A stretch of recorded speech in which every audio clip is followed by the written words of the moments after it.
doesn't get detected, I mean, like, whose fault is that? There's metal in it, okay? If it gets through. Anyway, this federal judge issued a temporary restraining order on Tuesday, blocking the online release of the plans for 3D printed guns hours before the blueprints were to become available.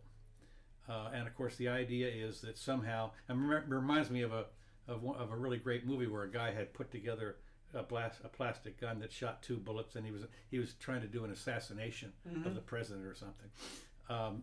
He was a psychopath. Anyway, the problem, of course, is that it turns out that when they test these things, that you're lucky to get 1 shot out of them, and certainly if you fire more than, and some of them are like, they're in the same shape as an AK-47 or something, and the problem is after you fire about 2 or 3 bullets, it melts.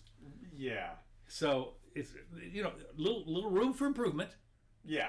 But 2 things to consider, and of course this is some of the things they're worried about. There's no serial numbers and no way to trace them. So, and of course they might even be for, look, if you're going to assassinate somebody important and they're going to pay you $100,000 to do it, so you run off a gun that lasts once. So, big deal. No, but the point is that this is a work in progress, and I'm confident that as the materials and the 3D printers improve, that there could be a chance, that the idea that the guns would improve.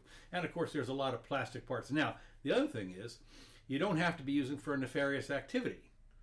I mean, you could just go out and just, for fun, make it like you'd 3D print anything. Mm-hmm. I don't believe, and I don't know for sure, if it's illegal to have a gun without a serial number. I'm guessing it is. No, I'm guessing it's not yet. Yeah, I would think not. I mean, I guess it's illegal to file a serial number off in much the same way as it's illegal to shorten a shotgun to fewer than 19 inches. Right. Or to trim off the trigger so that you make it fully automatic. Right, exactly. There's stuff like that. But anyway, it turns out that the order comes in response to a lawsuit from 8 Democratic attorneys seeking to block the Trump administration from allowing access to the downloadable plans. Unfortunately, as of today, when they were supposed to be released, thousands of people have already downloaded the plans for 3D printed guns, according to a Tuesday BBC report. That's yesterday, I guess, yeah. And the plans weren't supposed to become available until today, but today being August 1st. But apparently somebody jumped the gun.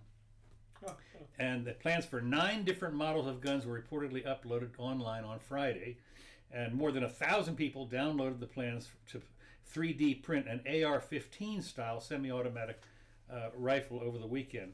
So the point is that this is one of the crazy things is you can federal judge block all you want, but once this is out, it reminds me of what my grandmother used to tell me. She says when you have rumors, when you talk to people, it's kind of like going. Of course, I grew up in Washington D.C. She says it's kind of like going up the top of the Washington Monument and emptying out a feather pillow and then trying to go gather up all the feathers. Mm-hmm. So that's the way this is. So what do you think? Yeah, there's no chance of containing it from a practical perspective, but they don't have to worry about it from a practical perspective because, as you said, these guns are only good for 1 or 2 shots at this point. The plastic, it doesn't melt, but it breaks quickly. Right. You have to have metal to have an effective gun, but there are 3D metal printers as well. It won't be long before you'll be able to print a nice Kalashnikov, 10 years or so, I would think. Well, you're not getting it through security. Well, no. So, but... this is just another reason why the proliferation of guns really can't be stopped. Although we talked about before, bullets, potentially. They could potentially mark and stop or regulate the bullets a little bit easier than they can the gun. The gun is just a mechanical device with a little hammer on it. But the bullet is a pretty complex thing with chemicals and such, and a couple different kinds of rare chemicals arranged in a particular order. So I think they'd be hard-pressed to stop that. Of course, not everybody's got a reloader. It certainly pays you a lot. You have to get the brass, you have to get the powder, and all that kind of stuff. Mm-hmm. And it'd be. I think it'd be tough to stop all of that stuff. Mm-hmm. But you never can tell. Like you say, they might have some way to trademark every bullet or serial number or who knows what the casings. Right. But then of course it won't be too long. We'll have some rail guns. Yeah. And then you won't need any explosives. Right. And they also, fired a railgun, as a matter of fact, the other day. Yeah, they've got some big ones. Yeah. And they're impressive. Mm-hmm. But I don't think they have anything on a personal size yet. No. Even the big ones are problematic. Yeah, I would imagine. It's not that they're hypersonic or anything. Mm-hmm. The stuff that comes out of there. Not yet. Anyway, they're testing. Yeah, they're good. And then we'll have lasers soon, too. Right. Lasers and, they have, they're trying some of that stuff. It'll be interesting to see. Okay, well, that's the gun update. Now, the next thing I have on my list is kind of interesting. This is from Canada. Canada. Yeah, from Canada. We love our Canadians, eh? Yeah. Well, anyway, the Canadian federal government has a crackdown on drunk.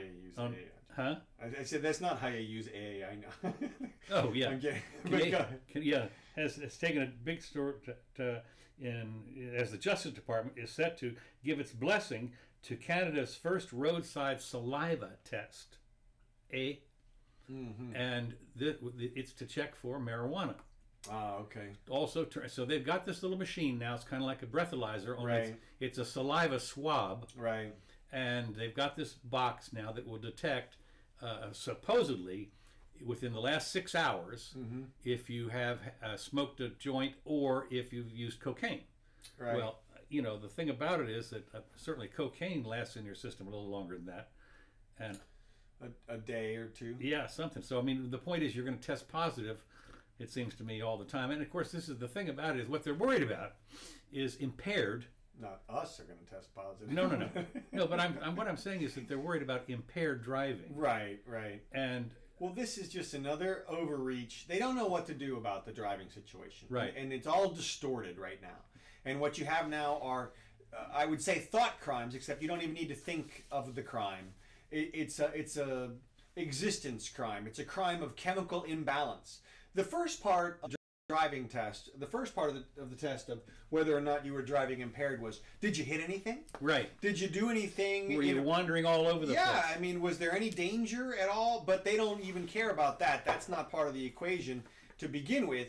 It doesn't matter if you didn't do anything wrong, if nobody got hurt, if your chemicals were off. That's a crime in and of itself, which is a total distortion. But they don't know how to draw the line. And of course, they've tried to expand it. They've got now cell phones, and the different states have done different things. Well, you can text in some states. When other states are hands-free, other states you can't use the phone at all. But what they don't understand is it all just comes down to one thing, which is being distracted.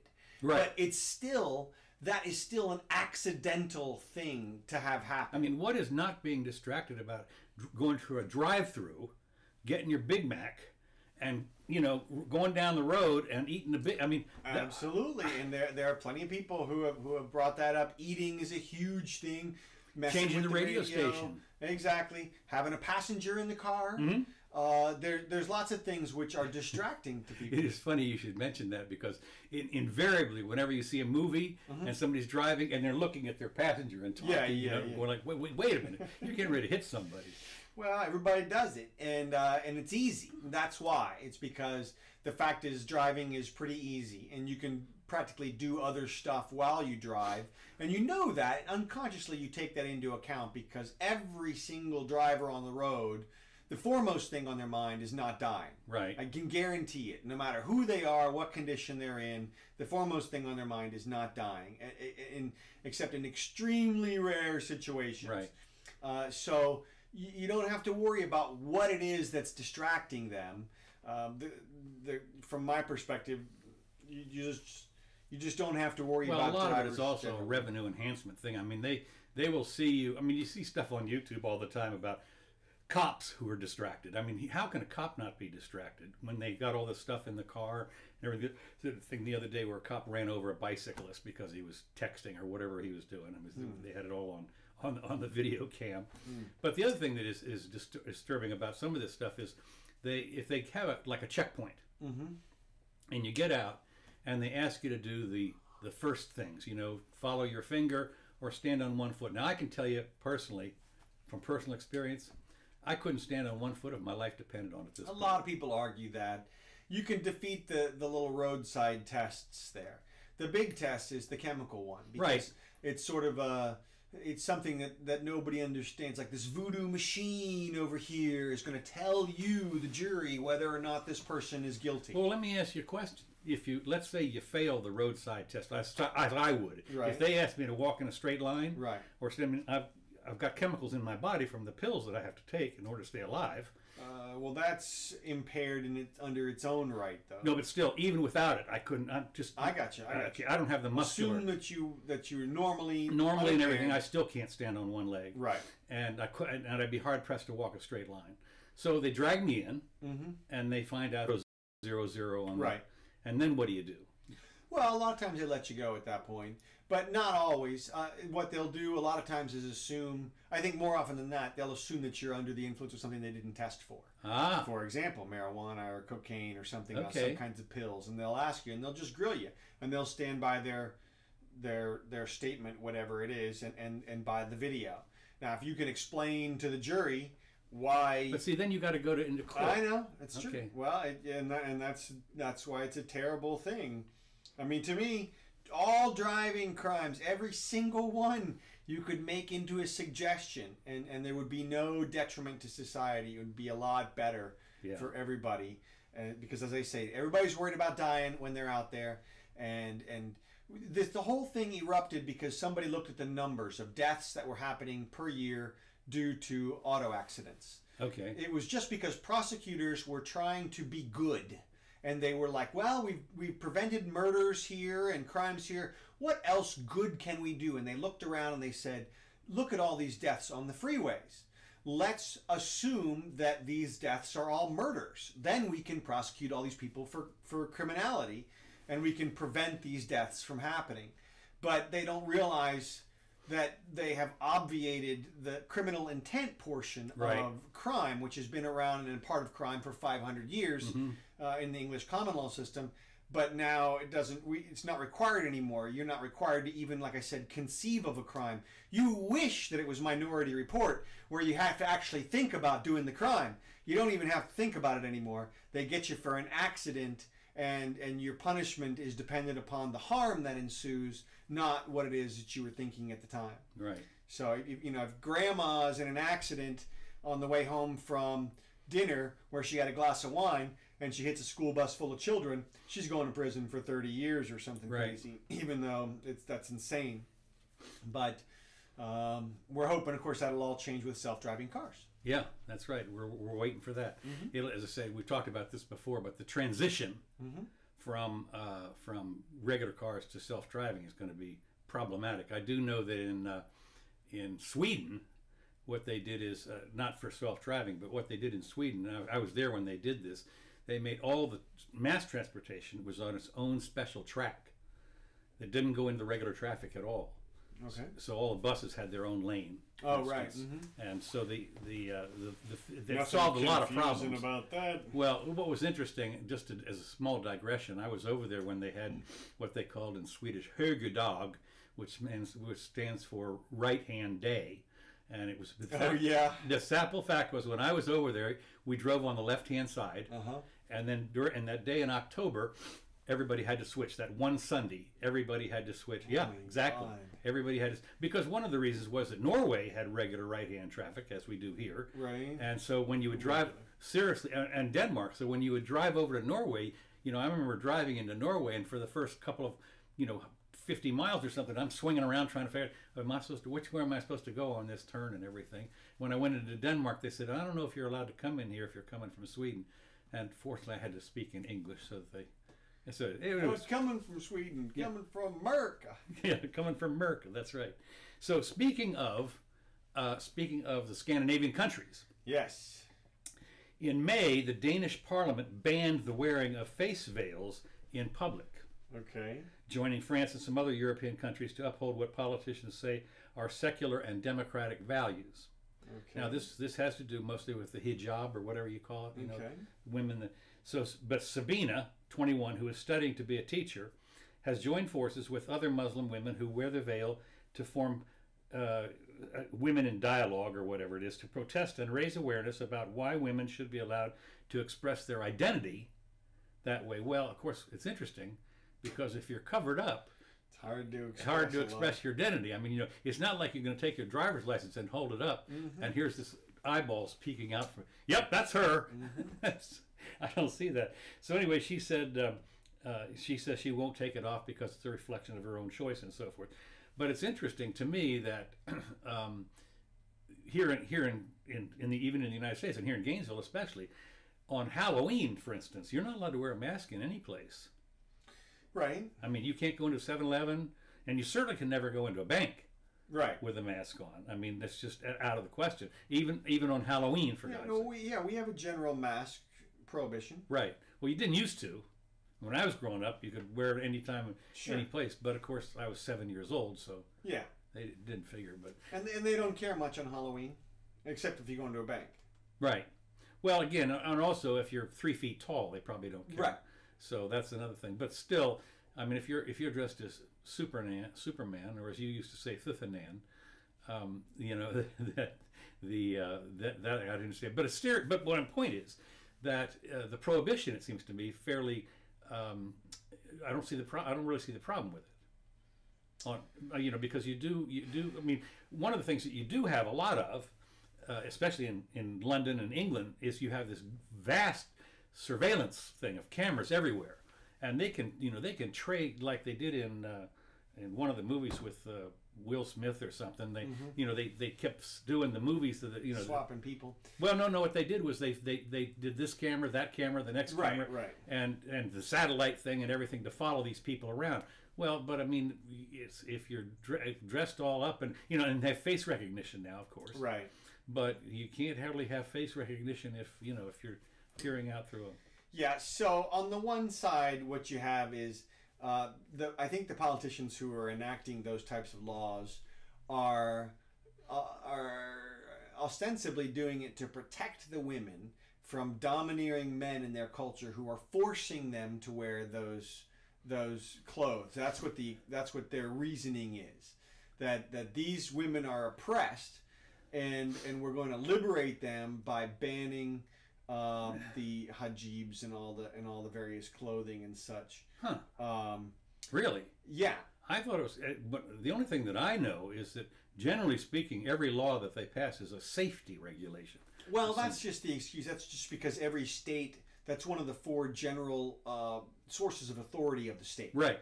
And so safety is a nice catch-all. The other ones are like, fire protection and stuff. I mean, that's safety. Safety. Police, the police authority of the state. There's 4 that they typically use, but almost everything is safety. Well, that's because the others don't really apply. Yeah, okay. And so they have to use safety. Yeah, well, they use, for instance, they did talk stuff how you can. Let's see, what was it? I remember when they regulate the signs in your yard, it's for safety.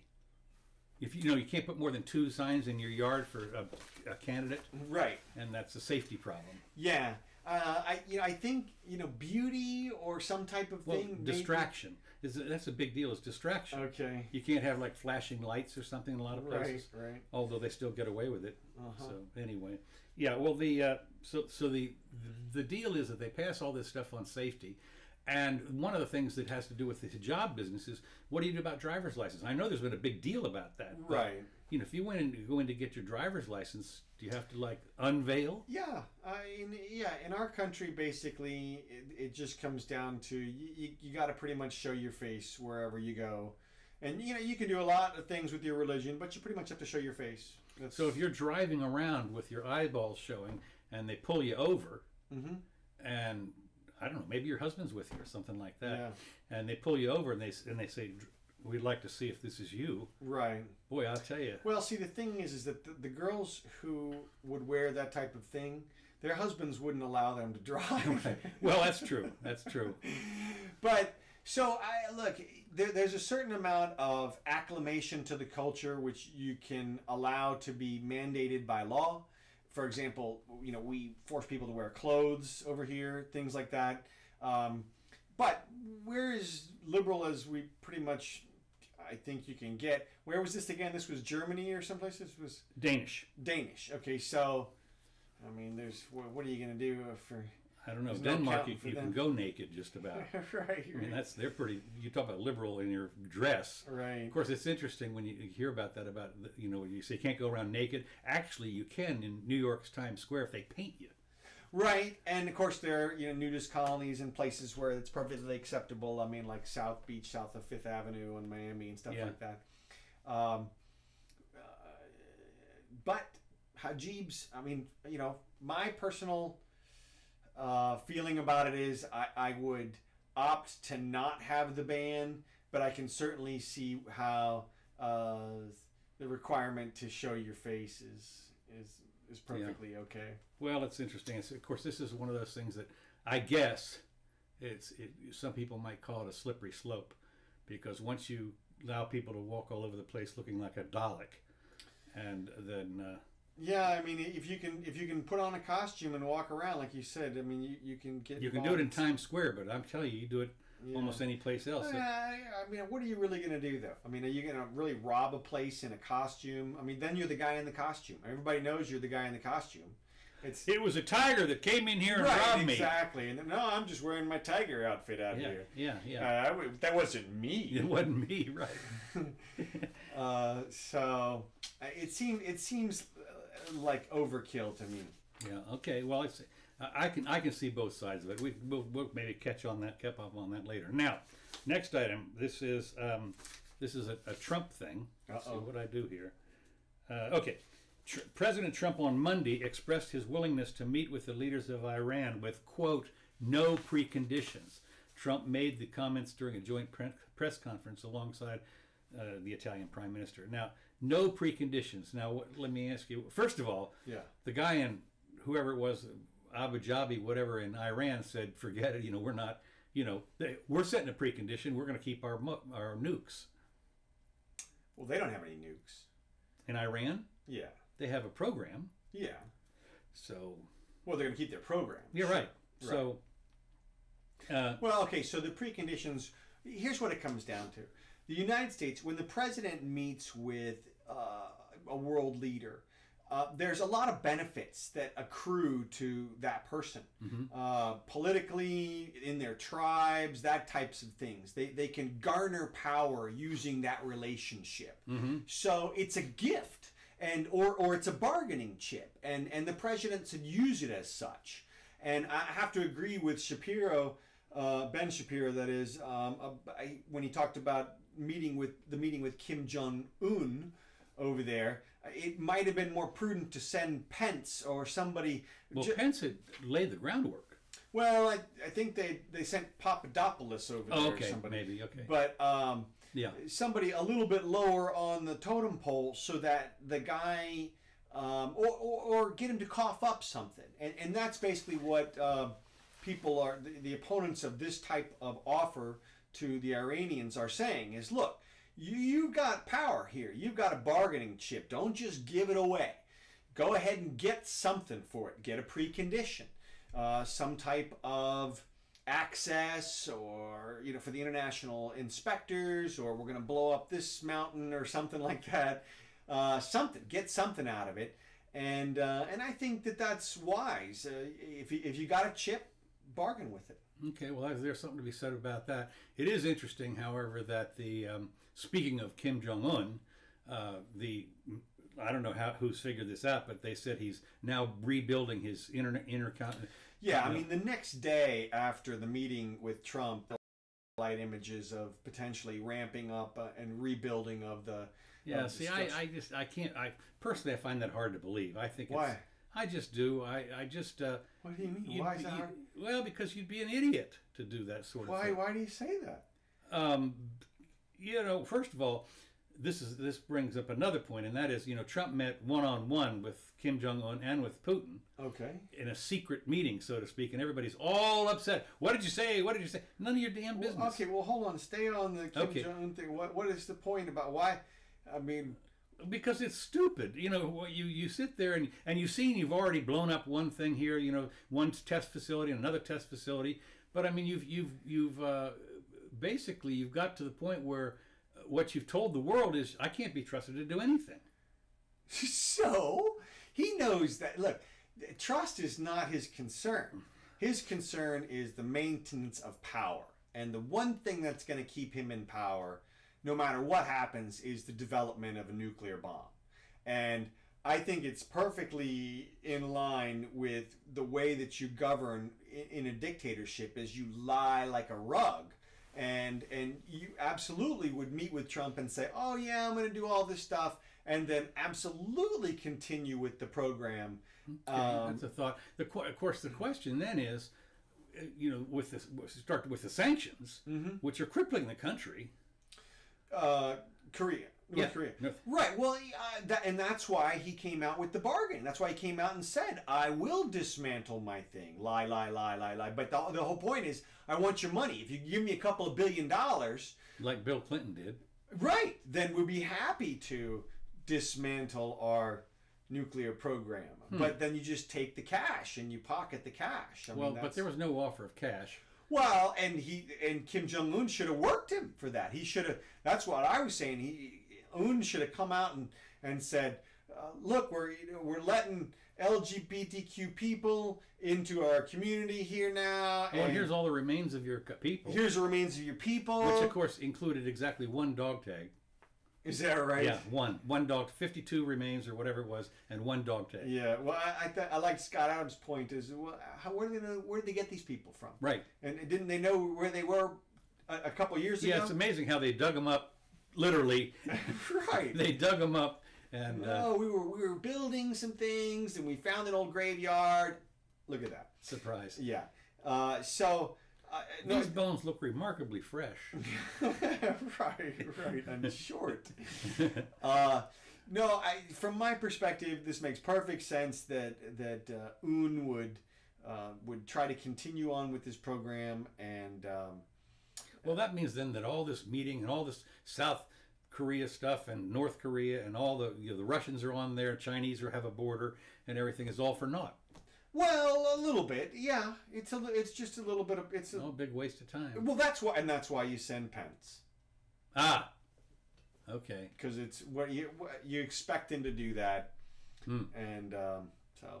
Okay, well, it is interesting how the Donald, is always very, figures that if he can meet one-on-one with somebody, his personality will overcome any problems. You have to. I think that's how he sets up a meeting with somebody. He praises them. That's what you would do. Whenever you're going to negotiate, get into some type of bargain situation, the first thing you want to build is rapport with the other person. Right. And the way you build rapport in his situation is with a few compliments. Hey, this guy's got a great whatever mustache. He's a great gulag. Well, yeah, he's got best gulags anywhere, and so find something and you compliment them, okay? And that's well, they tell you one of the things you do is you get in harmony with the person. That's it. Yeah, that's exactly what he tries to do. Okay, he think about it, his language is exactly that. He says things like, "We have the best relationship. We get along great with them. It's never been better." I mean, he's just setting up the congruence so that he can bargain from that position. Okay.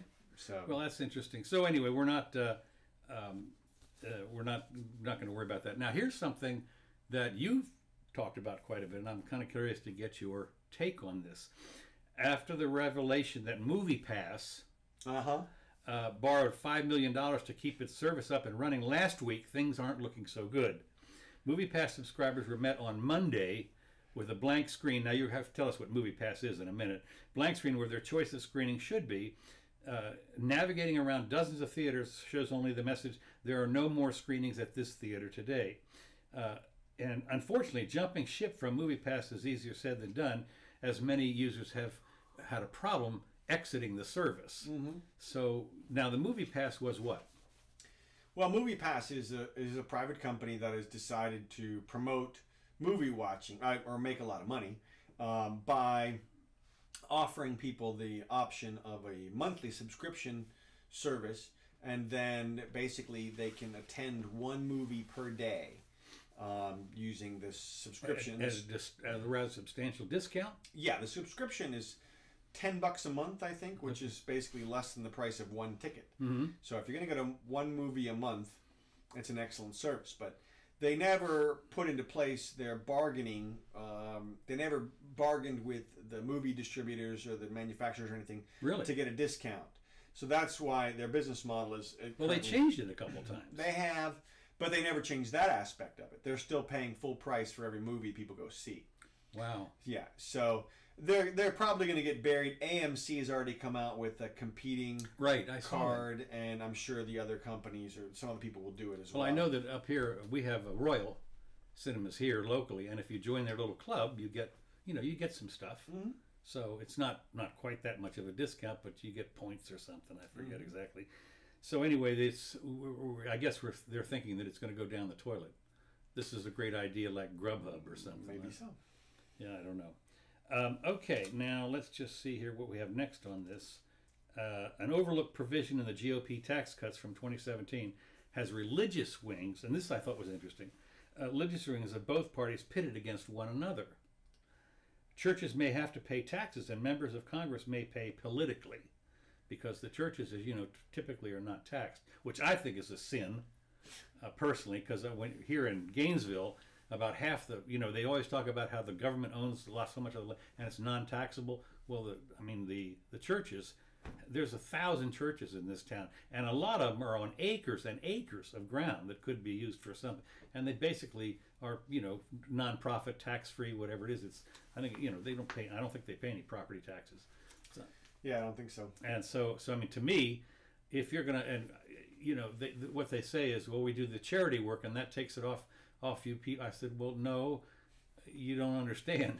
We'd rather have the money, and because we're the city or county or whatever does the charity. But anyway, but as the measure kicks in, some religious leaders are sounding the alarm on what they say amounts to a 21% tax increase on churches.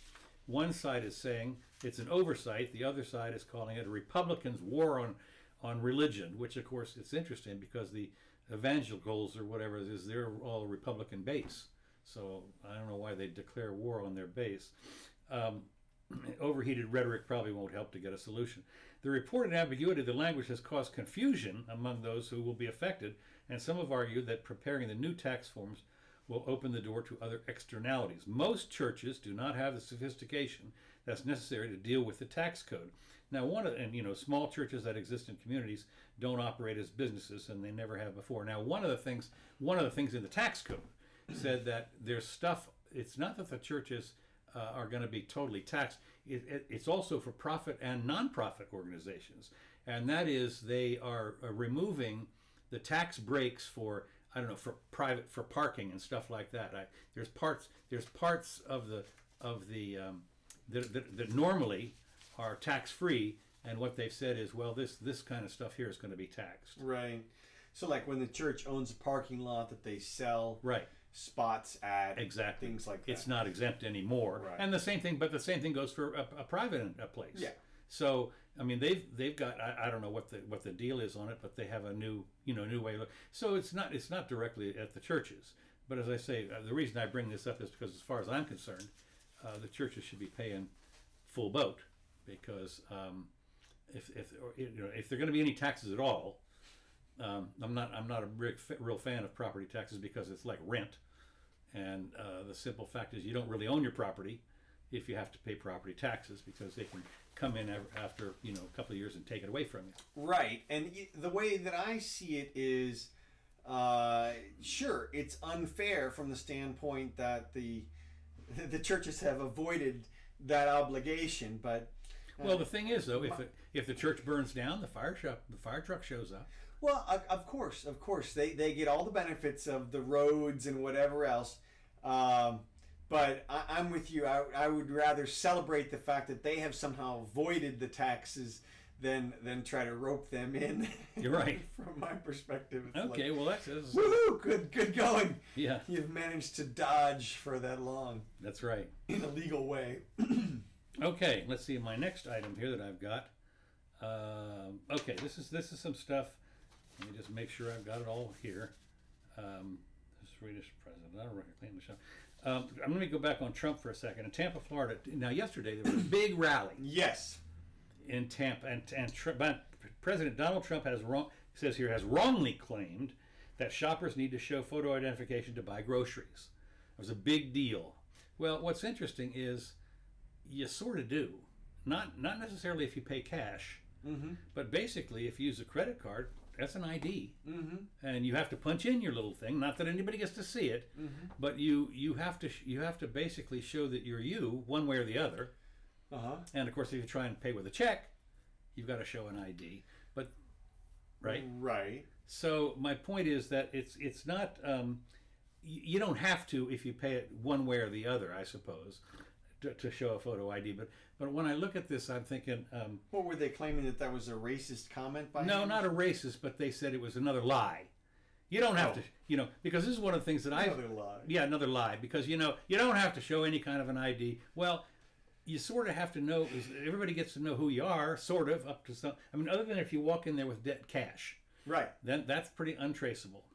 So in that case, you don't have to show an ID. But there's a lot of times when you should normally show an ID, but because if you've got cash, you don't have, which is why, of course, the war on cash. Yeah. Well, yeah. That's what we figure. I mean, at least we'll see.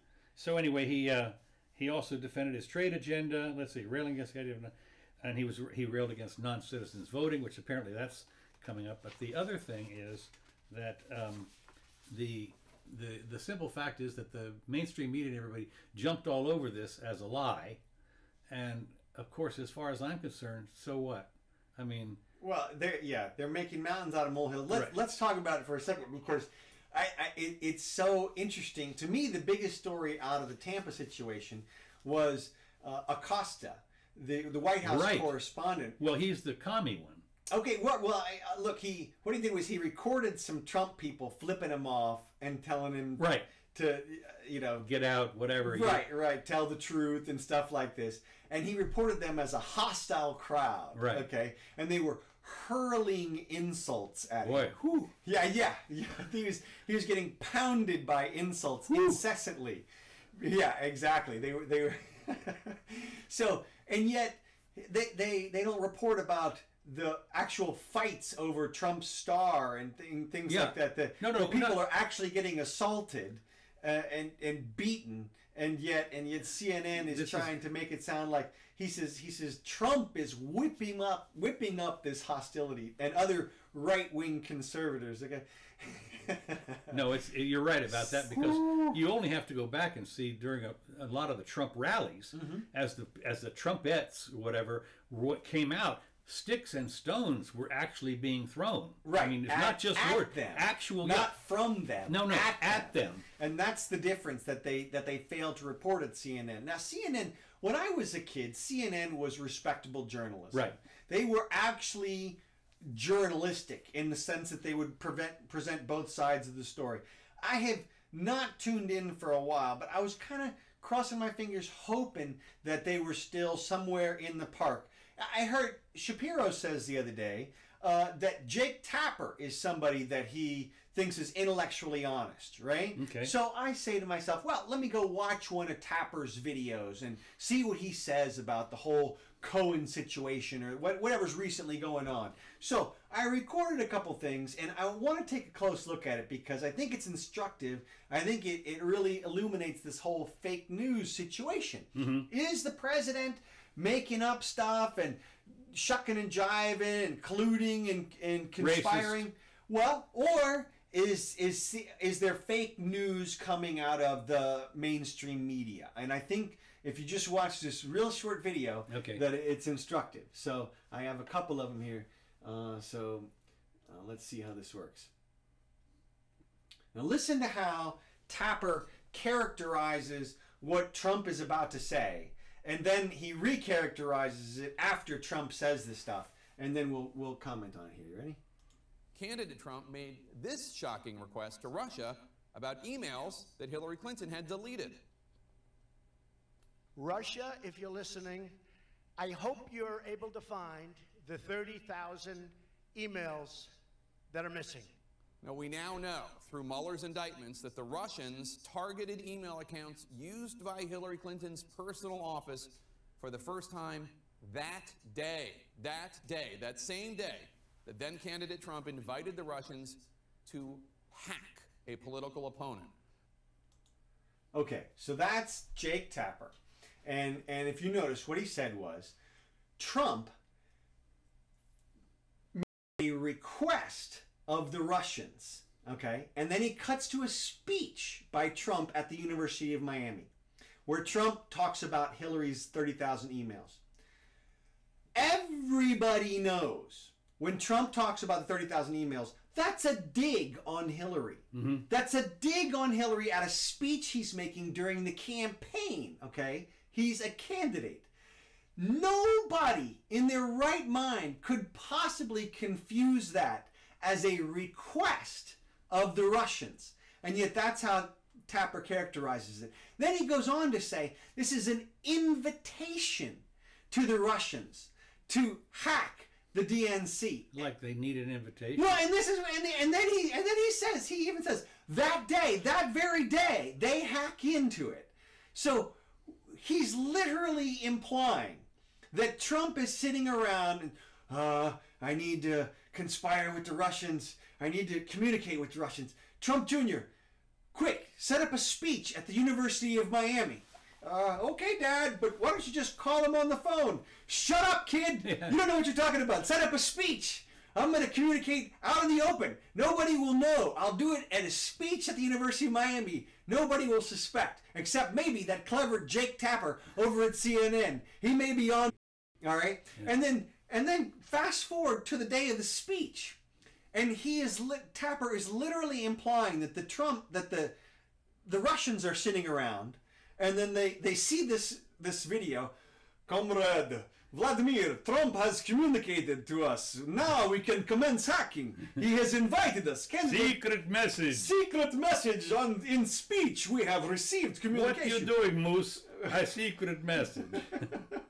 This is what Tapper is literally saying, that Trump is conspiring with the Russians in speeches in public.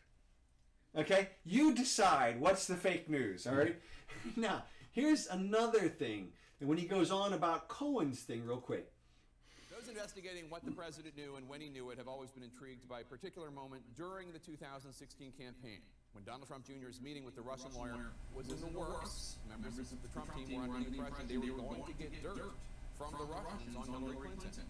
And at that time, out of the blue, then candidate Trump said this.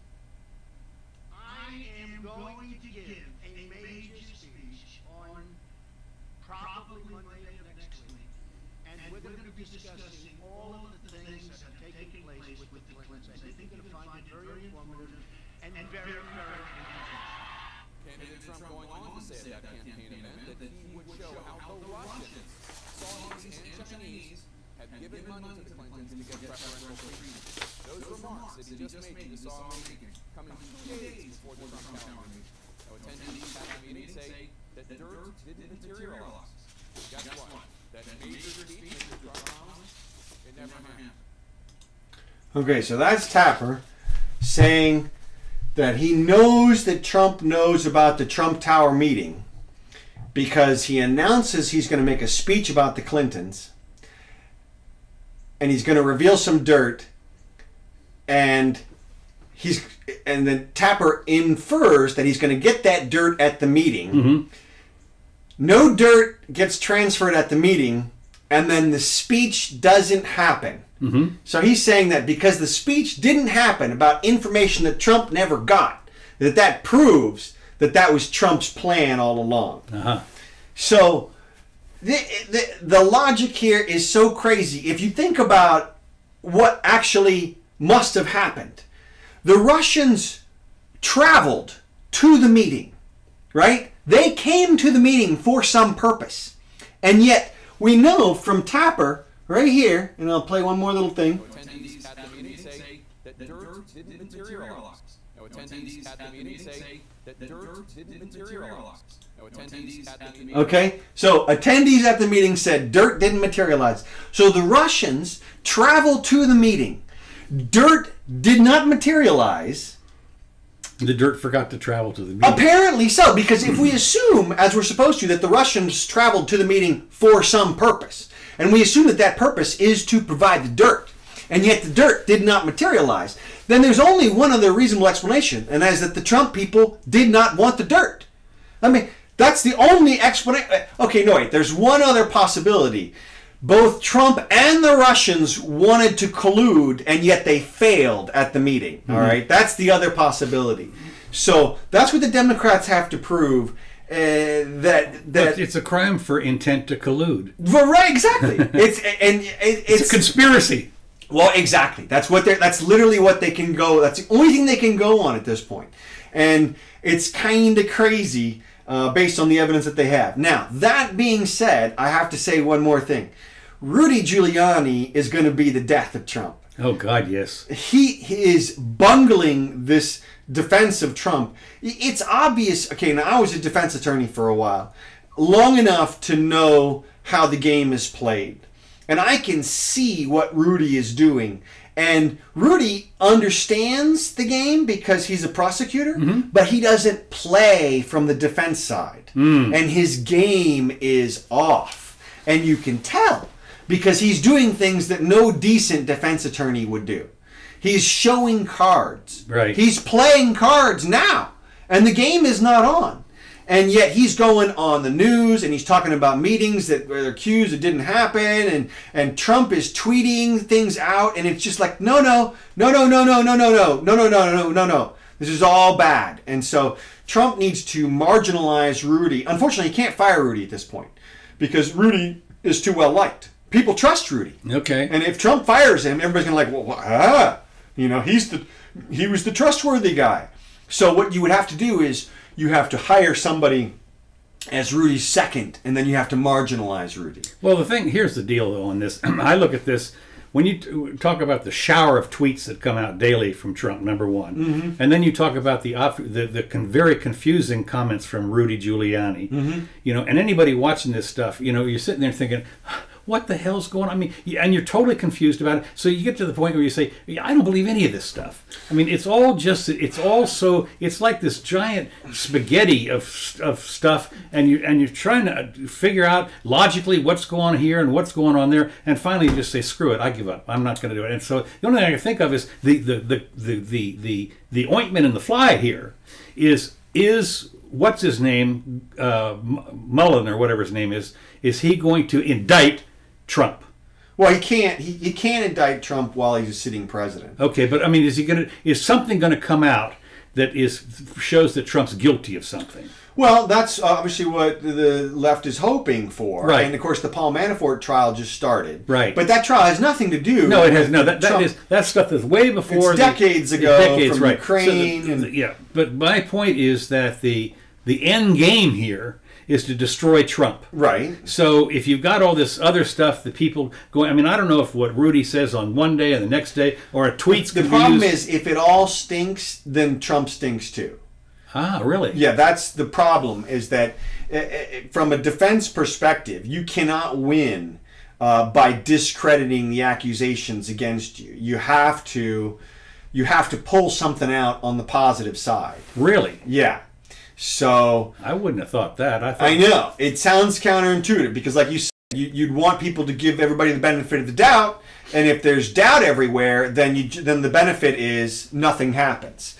But that's not what people do. I thought that as a defense attorney, what you normally do is discredit. Well, you do that, but that doesn't get you. It gets you not guilty. No, it doesn't. That never gets you the not guilty. It did on the TV I was watching. No, it doesn't. That does not. What happens, the only thing that gets you the not guilty is when you present a hypothesis that's consistent with innocence that sets up somebody else. You have to have a scapegoat. You have to have an out in some way. If you don't have that, you go down. Hypothetical can't be aliens from Mars. No, it has to be believable. Right, it has to be a reasonable hypothesis consistent with your innocence, and that's the mistake some defense people make. Like there was that guy who killed that woman and threw her in the went fishing with her body and that kind of stuff, and they totally discredited the entire prosecution, but it doesn't matter because they didn't have anybody to put it on. And so I mean, like, what if you have an alibi? That's an alibi is really good, but you still need to have some other type of theory. Really? Yeah. I mean, I was on the space station when that occurred. Yeah, well, were you though, or is your then who did it? Is what it I know. Not me. Well, that doesn't. Yeah, that's You're kidding. No, that doesn't do it. Okay, I find this hard to believe myself that an alibi, and that seriously. What happens is people discredit the alibi. I know that. I mean, there was this great video, as you know. It's a two-parter, I think, 30 minutes each time, and this is where an attorney says, even if you were in another town, and you can prove it, right? Here's what happens, and you know. Right. Well, it makes sense if you think about it from. This is why you never talk to the cops, of course, is the title of this particular little video thing.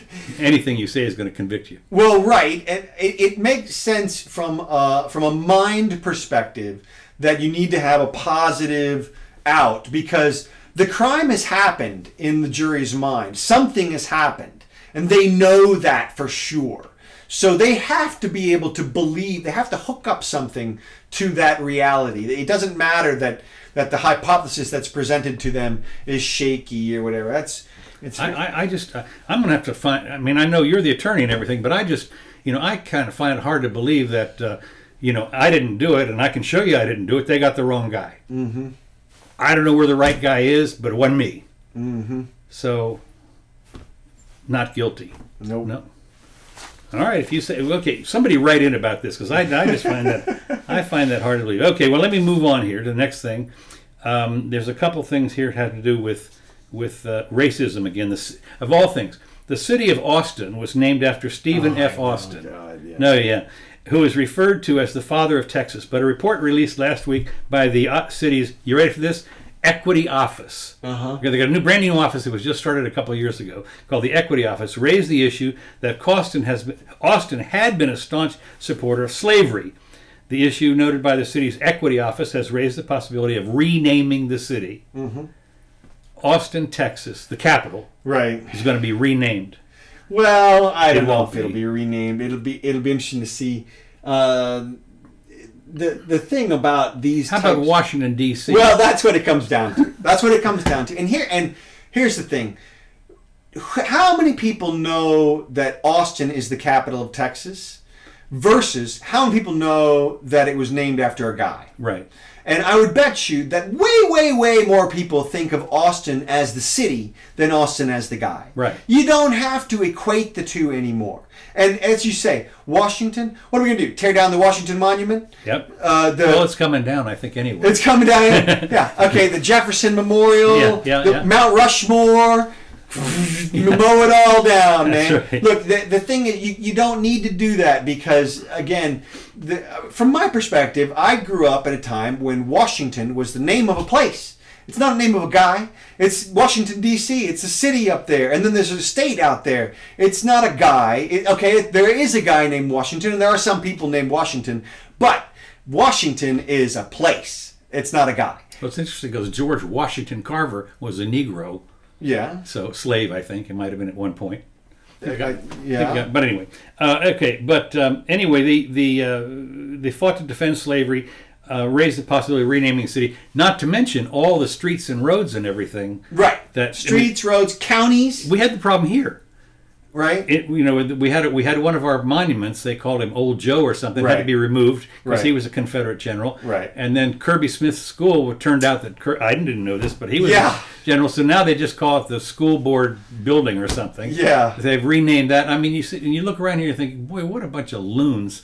I mean, this is. Well, look, it's kind of a nice concept, but what they're doing is they're equating a tiny piece of this history, and they're saying that it controls everything, and it's not. I mean, I don't know how many slaves Austin owned. I don't know how long he owned the slaves. I don't know anything about his slave owning past. I do know that he founded the city of Austin. Yeah. Or at least they named it after him. Right. Okay. He might not even founded it. Yeah, exactly. I mean, I don't know if George Washington founded Washington D.C. When did they do the carving out of the various states? I don't know.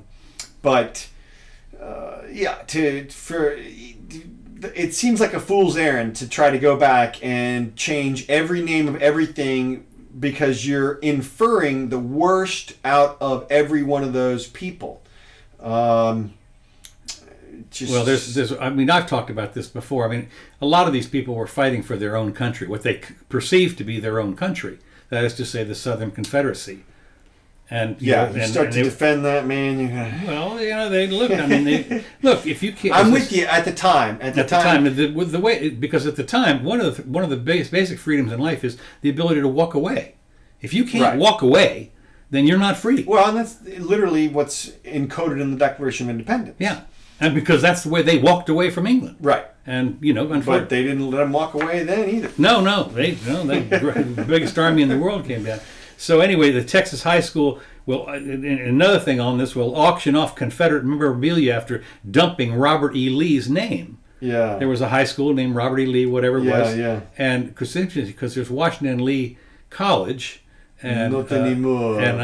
And my sister is. Her middle name is Lee because she's descended from the Lee family, and maybe they're going to eliminate her. So it's a high priority. What they've done is they made up a list of high priority items that they want to rename, and then low priority items. Right. And the high priority items are stuff like Robert E. Lee and the Confederate memorabilia and all that stuff, and Dixie Drive, Confederate Avenue, and Plantation Road. That's interesting because we have down here next to Fort Lauderdale, there's a little community called Plantation. You didn't know that? Oh, I know. Yeah. I mean, so what are they? Boom. Yeah, gone. I'm sorry. It's just funny. So anyway, then there's other things that require more analysis by the the equity, whoever these people are, and the list of Confederate assets was compiled after Austin City Council passed a resolution in October to identify and come up with a plan for removing or renaming memorials, and it was all compiled by the Equity Office, which was created in 2015. So the office is to reflect the voices of the city's communities of color and analyze. It's interesting. This is one of those things that it seems to me is more of divisive than it is to get together kind of thing. I mean, it's to satisfy the communities of color. Damn everybody else. So what are you trying to say, man? I'm saying that these people are. They're going way over the line here, as far as I'm concerned. All right, let me just see here. Let's see, I'm gonna make sure I got one more thing here. I believe. No, two more things. Let me talk a little bit about the president again. Presidents have long battled with the press, but President Donald Trump's. This is an editorial in today's paper here in Gainesville.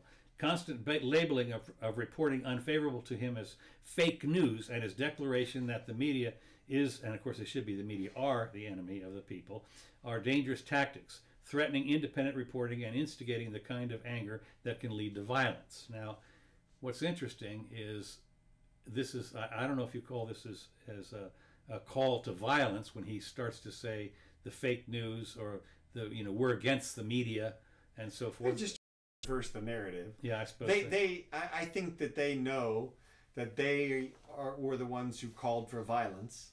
I mean, Auntie Maxine got up there and literally called for violence. Yeah. And so they're just trying to flip the narrative. Now they've got the media, like you say. So they're now the report is, well, look how Trump is whooping up this violence. And they forget to look at the actual violence that has occurred against Trump people. Yeah. During the campaign. All right. Well, anyway, moving along. This is the last item I've got. Okay. We got to put this up, and it's no big deal, because I spent a year in Sweden. So I when something happens in Sweden, I look it up. And what happened was on July 30th, a couple days ago, in broad daylight, two thieves jumped into a speedboat moored below the whatever it was, Strängnäs Cathedral in southern Sweden, and escaped with these 17th century accessories. These are the crown jewels. Oh, yeah. They went in, found the crown, which were encased in something. I don't know how they got them, but they ran out the place, jumped in the speedboat, and sped off, and they haven't caught them. Whoops. These are like the crown jewels. I mean, they've been around since the 17th century. Mm-hmm. I don't know what this was a big deal. King Olaf, the something of 1630 or whatever, and had all this stuff. Now, of course, there's a little minor. Of course, some people witnessed it, and everything. Haven't been able to catch them. Now, I don't know if you know anything about Stockholm, but it's an archipelago. There's like 100 islands around in there. You go up up and down and around and get lost. And obviously, they had their escape route planned. But it's like stealing the crown of England. I mean, where are you going to hawk it? Yeah. You know, it's not like you're going to walk into your local pawn shop and say, I've got the jewel encrusted baton from the king. Yeah. Mom in the attic. That's right, and we probably think it's worth a couple of $1 million. What you got? What do you think? That's right. No, well, there's two. Antiques Roadshow. Yeah, right. Found this at a garage sale. That's right. So anyway, the thing about it is, you wonder, why would anybody do this? Well, this is. It would be. It's not that you couldn't do it, but it would be sacrilege to bust it up. Right, and I think that there's a reasonable possibility of that, but I think that this is also some James Bond criminal mastermind stuff. I mean, this is like... I think it must be for ransom. That's the only way I'd do it, would be for ransom. Hold out for the government? Government money, sure. Blackmail them? Yeah, I'd have to do... I mean, you have to do... Now, you'd have to... Yeah, it'd be worth the most to them. Right, of course. Yeah. I mean, that's the whole deal. Are you kidding? And they'd have the money. Yeah. I mean, it's not like some Japanese multimillionaire collector is going to take this stuff off your hands. Well, like you said, you could bust it like in halvesies or something. Well, even so, I would imagine that some of the good stones are well documented. Yeah. So, you know, you might get away with a couple of little ones or something. Yeah, and of course, you know, the red alert's gone out. Are you kidding me? I mean, they But look, jewel smuggling. I mean, that's what Amsterdam was built on. Okay. Well, yeah. There is. I mean, that's a massive worldwide industry. It is, but it would, again, you'd have to be, when you think about it, it certainly would. Now, there might be a problem in getting caught. But I would imagine that even if you busted this up and took out the non-traceable diamonds, say, or emeralds or whatever they are, supposedly non-traceable, although these things have been X-rated and photographed for I don't know how many years. That's number one. Yeah.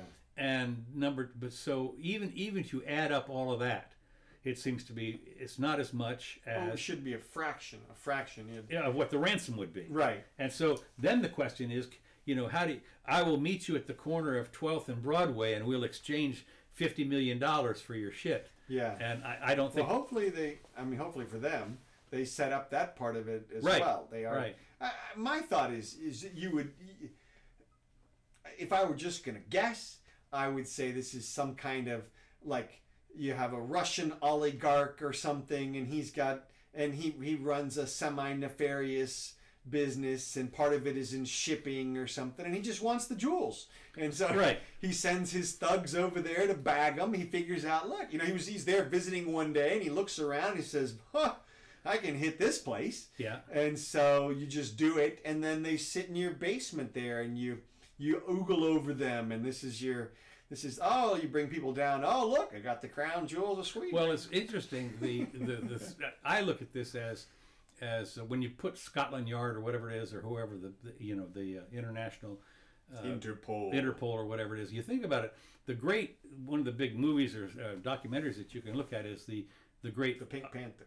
No, well, not the Pink Panther. No, is the armor card theft in England. That was multi-millions of dollars, you know, the big deal. And it was years before they caught him. I mean, years. And but finally they caught the mastermind guy down in Brazil or someplace. I don't know how many years it was later, but they had the goods. I mean, it took them a while. Every once in a while, people get away with it. Yep. So anyway, I look at this, again, having been over in Sweden, you know, for a year or whatever, and speak just enough to be dangerous. But when I saw this, it kind of piqued my interest. I'm going to write to my friend over there and say, what's the deal? What do you know? What happened? Yeah. Do you have any jewels for sale? Yeah, right. That's what I'm going to ask him. Put them on eBay. Right, exactly. Well. You got anything else? That's all I got. Okay, we've gone over an hour. Yeah. So let's wrap it up here. Thanks for tuning in, everybody. We'll be back. We'll be back on